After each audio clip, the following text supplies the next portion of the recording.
Russell Raymond is an aristocrat from a fallen noble family. Now, he spends his days as a mercenary after losing both his family name and the last hope of restoring his family's former glory. These days, he wanders around taking mercenary jobs just to make ends meet. His latest search for work has brought him back to the capital city of the kingdom, which is known as Camelot. It's not called the capital for nothing. This is where the magic tower stands, home to the kingdom's most powerful guardians. At one point in his life, Russell also worked hard to make his way into the tower to stop his family's downfall. You see, after his father died in the war against the Empire, his family was forced to flee the castle. Russell had to get into the magic tower to regain their territory, and in the process, he was separated from his mother when he was quite young. All the sacrifices he made were for nothing, because he was expelled from the academy before he even got the chance to apply to the magic tower. He received 3 failing grades, and according to the head of the academy, this was a first in the entire history of the academy. Although he performed well in theory, the problem was that he couldn't reach the second circle in magic. The reason he couldn't progress was due to a condition called mana vein narrowing. Apparently his mana veins were thin and weak, meaning he could only absorb a limited amount of mana. On top of that, he couldn't release any of it, which is the worst curse a mage can have. So Russell ended up living his life as a mercenary. Although all his experiences in the mercenary field helped him reach the second circle, he's still considered a third-rate mage. The gates of the White Tower suddenly open, and the attendant announces that today's registration for temporary jobs is over, so they'll have to come back tomorrow. Everyone who had been waiting outside for half the day gets annoyed to hear this, but since they have no choice, they decide to leave. Meanwhile, our boy just sits there, quietly listening to what others are saying. One person mentions a rumor that the museum is looking for temporary mages, but another person argues that they're only looking for first-circle mages for some menial task, so working there would be just embarrassing. But our boy doesn't see it that way, especially since he barely has any money left. Later, he arrives at the famous museum, the Louvre. Inside, he follows the owner of the museum, who introduces this place to all the newly recruited workers, including our boy. The owner explains that many aristocrats will be visiting this week, so everything needs to be spotless. He warns them to be gentle while cleaning, because if they cause any damage, they should be ready to face the consequences. As they walk through the hallway, adorned with artifacts that might very well be fake, our guy suddenly spots a closed door that feels oddly familiar. The nameplate reveals it's the fantastical species room, and Russell gets a strange, lingering feeling at the back of his mind that he's seen this place before. At that very moment, his mother's ring begins to vibrate for some mysterious reason. He stares at the door for a while, and before he knows it, his body starts acting on its own. He opens the door and steps inside. Once inside, the vibration of the ring grows stronger. Russell closes his eyes in order to listen to what his mother is trying to tell him. His mind drifts back to the past, to a time when he had visited this place with his mother. He remembers an unexplored part of the museum that he never got the chance to visit. After a moment of reflection, he walks toward that area. There, he finds something extraordinary, the ancient heart of a dragon, placed separately from all the other artifacts. The ring, on the other hand, begins to vibrate even more intensely. Russell notices the connection between these two artifacts. The ring is shaped like a dragon's eye, and the object in front of him is an ancient dragon's heart. He quickly puts the ring into his finger, and the vibrations gradually stop. However, after a brief pause, the ring begins to crackle with mysterious power, and a voice starts to echo in his mind. The voice tells him that since the eye and the heart have met, it has opened another eye. A giant dragon, looming over Russell in his mind, reveals that he is destined to be the cornerstone of a new mythology. Because of this, Russell has been granted another chance this time for the sake of the mythology itself. As the voice fades, he awakens his system, and everything around him distorts. In an instant, he is regressed back in time. He can faintly hear his teacher shouting angrily at him, followed by the unmistakable sound of a book slamming directly over his head. He jolts back to attention as the teacher berates him for napping in class like that. Of course, Russell has no clue what the hell is going on, or why Professor Hubert is suddenly haunting him. After all, as far as he remembers, Hubert already passed away. He glances around curiously, looking left and right at the students, then down at himself. It doesn't take him long to realize he's somehow been sent back to the past. Meanwhile, Hubert kicks him out of the class as a punishment. Russell, on the other hand, still has no idea what kind of magic could have triggered his regression. Now that he thinks about it, he is sure that it must be the doing of that dragon who talked to him. Then he notices his ring is missing, which makes him wonder for a moment if his mother might have something to do with this. Right at that moment, the teacher comes out of the class. Even though our boy apologizes for his mistake, the teacher isn't satisfied with it and invites him to the office for a one-on-one meeting. Although Russell is in trouble, he is actually liking this feeling, but he soon gets a solid slap to the back of his head. Of course, it's a group of classic bullies here to mess with our boy. One of them, a guy with blonde hair, decides to slap Russell too, but his friend stops him because the professors are watching. Russell recognizes the blonde guy as Coma Frederick. Frederick then shoots him a death glare and orders him to follow them to the bathroom if he values his life. With that, they walk off, while Russell just feels exhilarated once again to finally get a chance to experience all of this. Suddenly, his notification system prompts him to teach these bullies a hard lesson. In return, he'll earn a magic stone. Russell isn't sure what kind of illusion this is, but before he can figure it out, Frederick calls out to him again, telling him to follow them, or he can try running away. Either way, they wouldn't mind, since these guys are clearly asking for it. Russell makes up his mind and decides to teach them a lesson before doing anything else. After several years of living the mercenary life, the shallow threats and death glares Frederick gives him are nothing compared to the terror he felt when facing down monsters. In comparison, these guys are like cute teddy bears you can cuddle with. Anyway, once they're in the bathroom, Frederick throws a sassy jab at Russell, but my guy responds with the same energy, calling him a bedbug bastard. The trio is bewildered to see him exuding this unshakable confidence, but they're not here to take any crap. The most eager of the bunch balls up his fist to punch, but Russell whizzes past him and delivers a devastating punch that knocks the guy out cold. The second one, seeing his friend go down, charges at Russell as well, but he too gets rocked with a punch that's strong enough to knock him out in one hit. Even then, this isn't enough to scare Frederick. In fact, he's getting more cocky. He throws his smoke pipe aside and prepares to fight. He throws a jab at Russell while mocking him, saying that since Russell can't use magic, he's learned some cheap martial arts. This, he claims, is to be expected from a fallen family. Frederick then slips 4 rings onto his fingers, reminding Russell that while magic is forbidden, small artifacts are allowed. With that, he launches himself at Russell, but my guy just grabs the fist coming his way, twists his wrist, and watches Frederick's knees buckle in pain. Russell's cold glare shakes Frederick to his core, and he's livid that someone like Frederick would dare mention his family name. With one final punch, Russell takes care of the bastard. Once he is done drilling the hard lesson to these bullies, Russell leaves the bathroom and sits against the wall on the floor, wondering if he went a little overboard. Right at that moment, the system notification materializes before him, and he receives the lowest grade magic stone as promised. As soon as the stone is in his hand, the system tells him to consume it. While Russell is not sure if he's really supposed to eat it, he believes that this must be another opportunity that's mixed in with being given a chance to live life a second time. He starts to chew the stone, and he realizes it tastes really nice. Suddenly, a red energy called mana starts to appear around his body. The energy soon envelops him, and it freaks him out. The screen notifies him that he has obtained the mana contained within the stone. Suddenly he feels a sensation coming from his chest, and he's still freaked out. Our guy suddenly realizes what's happening, and he places his hands on his chest to stabilize himself. He realizes that the mana he consumed is flowing out, so he calms down so it can do its thing. The screen comes back and tells him that the mana in the circle is increasing. The mana isn't just increasing. The mana he received is being absorbed by the magic circle around his heart. He remains calm and is glad that it's finally stabilizing. Our guy suddenly grins because it looks like he's hit a jackpot. With this new method, he can finally overcome the mana vein narrowing that he has always dreaded. He thinks about the fall of his family, and then his expulsion from the academy. As if those experiences weren't bad enough, he had to settle as a third-rate mercenary. Finally, it looks like he can change the future that he has foreseen.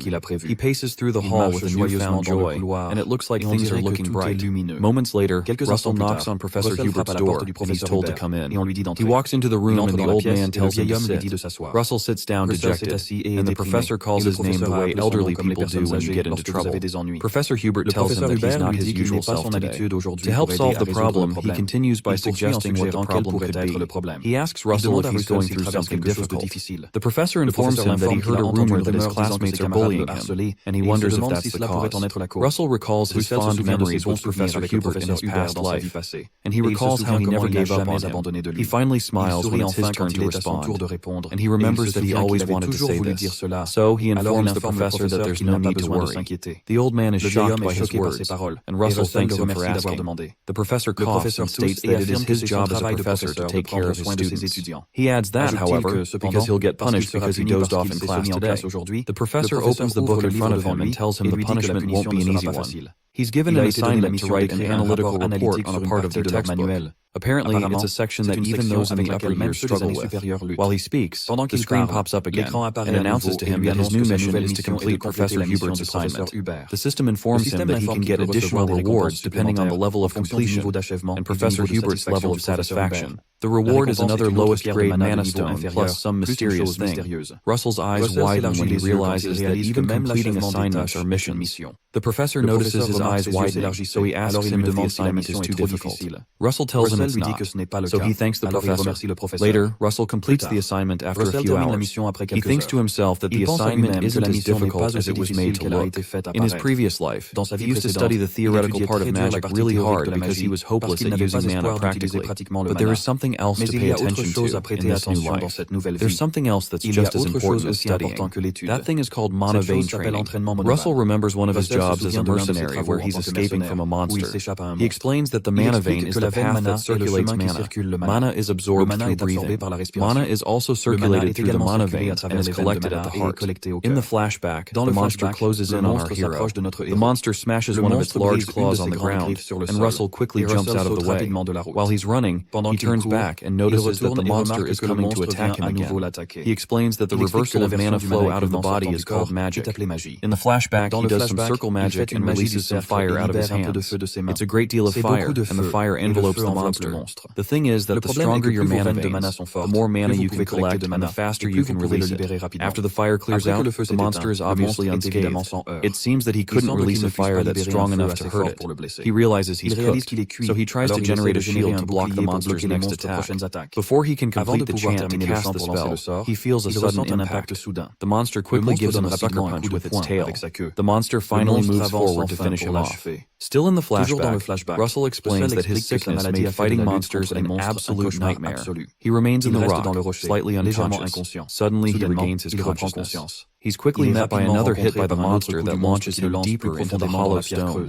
He wonders if this guy sympathized with his unlucky fate, or if it could just have been luck. The thing is, that fall launched him into an underground site. When he gets up, he groans and tries to find his way out. Inside this site, he finds two grimoires containing strange secrets. Our guy walks towards the books and goes to pick them up. The first book is called Overvain, and the other is called Wizard Body. Back in the present, Russell goes on a jog to continue his mana vein training. He explains that the book named Overvain trains the physical body and broadens one's mana vein. The other book called Wizard Body teaches you trainings that help substitute your muscle tissue for a part of the mana vein. In other words, the stronger your body gets, the more firm your mana vein gets. Russell recalls that the change he experienced doing this as an adult wasn't so much, but since he's in his growing stages now, he'll be able to see greater results. Our guy trains vehemently, determined to overcome mana vein narrowing this time. Shortly after the sun starts to set while he's still training, our hero goes to rest near a tree and he confesses that he can't go on anymore. He gives himself a pat on the back that this much training should be enough for his training regime for one day. Suddenly the screen appears again and notifies him that the mission to practice the ancient skill called Overvain requires him to run 5 kilometers, but he's only done 0.05 out of 5. The reward of going 5 kilometers is that the speed improvement resulting from practicing the skill will increase. Russell winces after reading the notification. To give him an incentive, the system notifies him that while practicing Overvain, he can repeat this mission once a day. The system also adds that based on how he improves, the distance that's required each time will increase. Lastly, after he reaches a certain level of Overvain, the mission will no longer appear. Russell becomes alarmed and asks the system what the rush is. The notification sounds like a threat, so he decides to train. He reasons that he barely managed to obtain such an opportunity, so he can't just sit still and let it pass him by. Shortly after, our guy pushes further and goes 1.4 kilometer out of 5. He goes further and does 2.7 kilometer out of 5. At this point, his legs begin to shake. It gets to a point that he has to take a break because it feels like he's broken his knee. He checks the screen and notices he's gone 3.6 kilometers, so he comforts himself that he's almost done. He decides to give it one last push. With all his remaining strength, our boy runs like a madman to meet the target. Late at night, he finally sees the notification that he has completed the mission and there are rewards for it. He lies on the ground and he feels like he'll die if he takes another step. The great achievement makes him smile, and he wonders how he's going to walk back to the dorm. The next morning, Professor Hubert goes through Russell's report, and he can't believe his eyes based on how in-depth it is. He looks up at Russell and asks him if he's sure he was the one who prepared the report. Our guy gives a sly smile and affirms that he did it himself. The professor notices his confidence.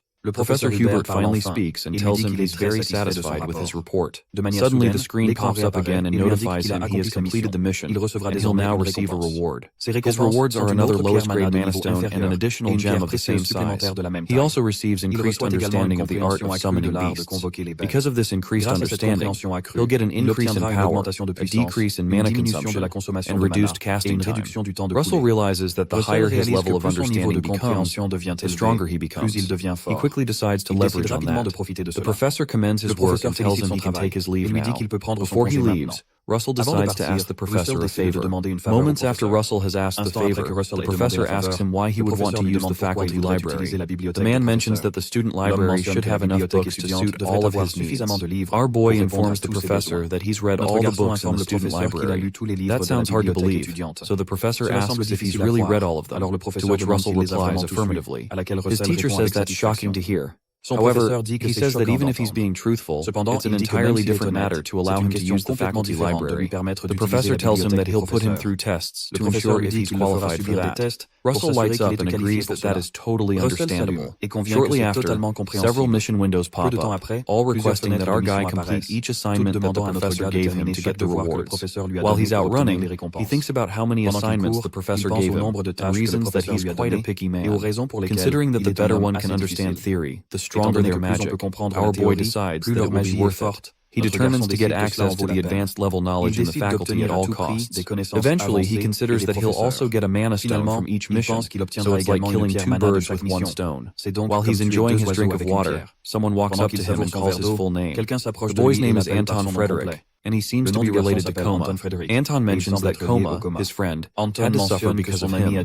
Russell sharply retorts by asking what's wrong with that, and he asks if Anton is here for revenge. Anton laughs and says there's no point in coming here to take revenge against him, and his friends laugh with him. He tells Russell to stop deluding himself. He jokes that no one would take revenge on a worthless piece of shut like him. Anton tells him that he'd rather trample him than take revenge here. The bully walks past him and intentionally collides with him, reminding him that they'll meet in class. Russell remembers that they have class soon, and he wonders why Anton is so smug about it. He suddenly recalls that the class they have together is Practical Magic Combat Studies, where students are graded based on their sparring matches with each other. The bad part about it is that in his fights against Anton in his past life, he was always humiliated in that class.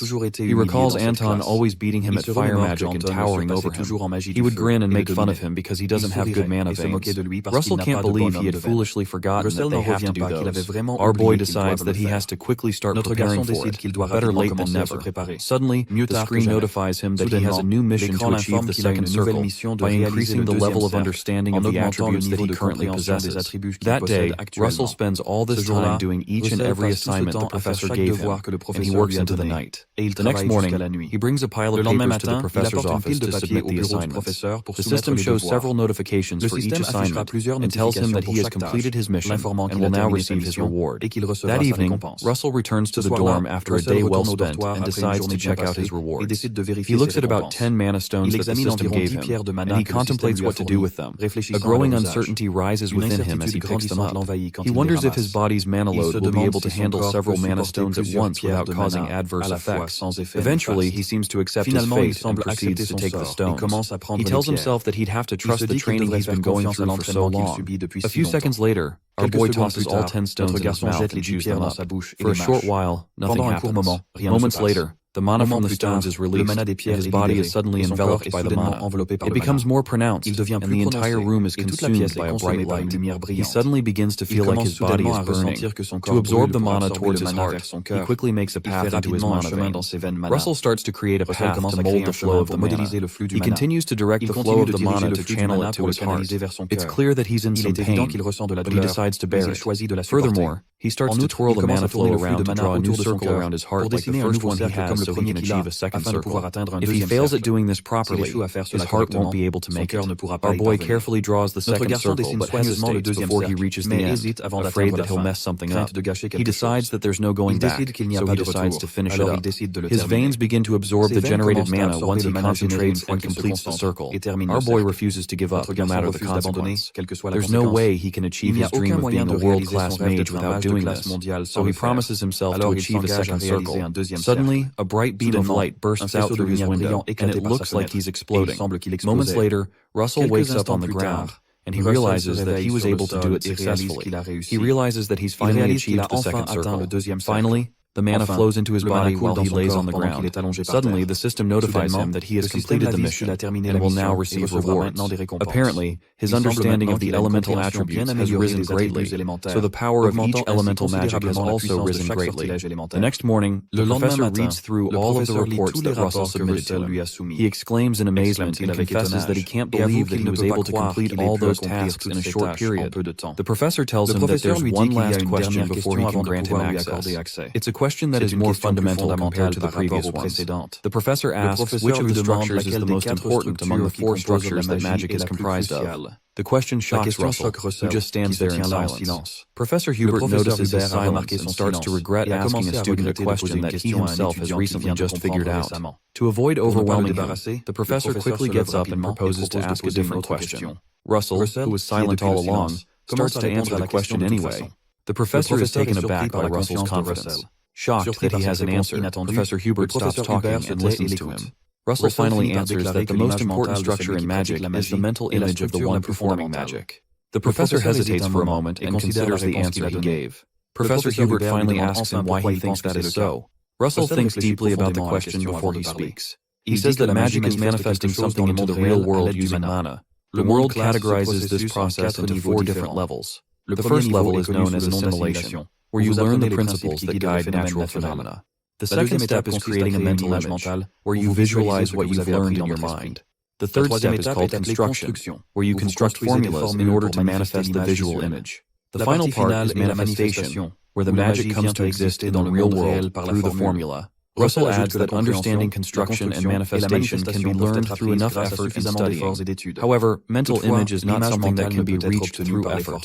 Breaking out of one's limits and reaching freedom of imagination through courage is what decides the level of mental images. Our boy holds out his hands and generates a flame to explain his point. He explains that he can choose to pretend that this flame is an arrow and visualize that in his mind. If he does that, the flame will become the second circle magic fire arrow. True to his words, the flame in his hands morphs itself into the form of an arrow. Next, he says that he can also choose to imagine something else. Apparently, the flame will follow his imagination and will become something entirely different. He says that he doesn't have to place a limit on his mental visualization, because doing that can allow him to create something that doesn't exist in this world. The professor just listens keenly and affirms all that he has said. Russell says that it all begins with understanding how the world ends, and then twisting the rules of the world to achieve something beautiful. Russell puts out the flames and confidently ends his explanation. Professor Hubert, who has been listening all along, thinks about how remarkable Russell seems to have become. He finally speaks and says he's been able to confirm what he's been thinking. The professor smiles at him and says that the student library is too small a world for him. Suddenly, the system notifies our boy that he has accomplished the mission of gaining entry into the first floor of the professor's library, and he'll get 2 low-grade mana stones. Later that day, Russell walks into the first floor of the professor's library. Only the first floor seems to be pretty expansive, which he finds intriguing. To him, this is very different from the student library. He quickly starts digging through the books and finds a few. He goes to have a seat and starts reading through the books. To him, these books are more practical than what they usually have access to. Suddenly, a woman steps into the library and watches Russell from behind. She finally exclaims to get his attention, and she tells him that he's reading quite an interesting book. Russell is shocked to hear her voice, and he realizes he's not alone. He quickly drops the book and turns around. Oddly, he doesn't see anyone, and it turns out that the woman has somehow disappeared to his front, and she signals him to look forward. She is dressed like a mage, and Russell recognizes her. The woman smiles at him, and he recognizes her as Darius Snow White, the master of the Flame Tower. He quickly greets her and introduces himself. Russell immediately becomes uncomfortable in her presence. This is because she is in the realm of the 8th circle, which not many in the world have been able to reach. Despite being over the age of 80, she uses an incredible amount of mana to maintain her youthful appearance. She is the master of the best-ranking magic tower of the Red Tower faction called the Flame Tower. Daria is surprised to learn that he knows her. She brings out a large lollipop out of nowhere, and she quickly puts him at ease, telling him there's no need to be nervous. Wondering how a student was able to gain access to the professor's library, she turns around and asks him. Russell informs her that Professor Hubert had allowed him to use the library. Daria exclaims softly, and asks if an uptight man like Professor Hubert really allowed him to use the library. Our boy starts to grin when he realizes that the professor can be a bit uptight in truth. She mentions that it makes sense, and it explains why he was learning something quite interesting when she came in. The woman scans him with her eyes and notices that he has extremely pure mana, and senses that his mana distribution is very stable too. She glances back at him and mutters that it's rare to find someone like him. Daria walks past him and tells him not to worry. To ease his tension, she assures him that she's not here to lecture him or get in his way. Russell bows again and thanks her for her kind words. Daria suddenly strikes the ground and a bright light comes out from the spot. She tells him to grow to the best of his abilities, but when he looks back up at her, she's nowhere to be found. All that's left of her is the bright light, and it appears she had teleported elsewhere. Russell is left awestruck, and he just looks at the spot where she was standing. After he finishes, MC steps out of the professor library and quietly shuts the door, still shocked from the encounter. While he's still daydreaming, he hears a voice from behind who's asking if it's our boy who is standing by the door. Russell looks back at the person talking, and it turns out to be Anton and his gang. Anton's friend wonders why Russell is coming out of the professor's library and asks who he thinks he is. Anton remarks that it seems Russell must have kissed some professor's a-hole, but it doesn't change the fact that he won't amount to anything. The boys walk away laughing, and Anton tells Russell to keep trying his best. As he walks away, he glances back and says that it's not going to do him any good anyway. Shortly after, the students gather in the Academy Stadium for real situation magic battle studies. The first one to be named comes down to the stadium grounds and gets to choose another student to be his or her opponent. The professor in charge tends to choose the weakest student. This is done so that the student can choose someone of their own level to compete against. All eyes suddenly go to Russell, and it seems everyone's expecting him to be called. Russell mentions that he was always the first to be called in his past life. Some boys nearby jokingly gossip that Russell will be the one to be chosen again, because he has a condition known as mana vein narrowing. One of the students immediately starts begging Russell to choose them as their opponent when he's called out so they can raise their grades this semester. Another student tells Russell not to pick that bastard, but to pick him instead. The professor notices the ruckus, and he tells all the students to quiet down. He proceeds to pick a student and starts to call the first name. Everybody starts to whisper that it's going to be Russell, and some people start to laugh. Much to their surprise, the person called out is Anton Frederick, and this shocks the students. They're shocked to hear Anton's name, and they wonder why he gets to be first. Anton proudly walks by the professor. He thanks the professor for calling him out. But the professor tells him that this is nothing compared to the favors that he receives from the Frederick Merchant Association. Russell becomes alerted and says within himself that he was expecting this to happen. Anton walks to the center of the field and stops to pick one of the students. He looks right at Russell and tells him to come down to the stadium. Meanwhile, Professor Hubert receives an unexpected visit from his teacher, and he says to her that it would have been nice if she had told him she's coming beforehand. It turns out to be no other person other than Daria Stone White. She proceeds to take her seat and says that it's fine. She retorts that it's not a big deal for a teacher to visit her student. Recalling the student she met in the library, the teacher asks him if he gave a child named Russell a professor used library entry pass. Hubert quickly affirms that, and he worriedly asks if the child made any mistake. Daria informs him that he didn't, but it's just that she hasn't seen something so rare and precious in a long while. Hubert agrees with her and says that Russell's mana vein narrowing is an uncommon illness, even on this continent. The master tells him that he's a fool, because she wasn't talking about that at all. Her words shock Hubert, who promptly looks up to know why she said that. She informs him that Russell has managed to overcome his own problem, and Professor Hubert asks her what she means by that. She doesn't speak for a while and continues with her tea. When he doesn't seem to understand what she's talking about, she finally breaks the news and notifies him that the child has managed to make his second circle. Professor Hubert is sincerely shocked, and he wonders how that's even possible. Meanwhile, the two boys take their spot and prepare to spar on the Academy Stadium. Before the game begins, another screen pops in front of Russell. The screen notifies him that the next mission is to win during magic training, and he can receive lowest grade magic stones and have a compartment that can carry things weighing 40 kilolor. Russell is happy to learn he'll be getting a compartment, because this is magic that only the wealthiest mages can use.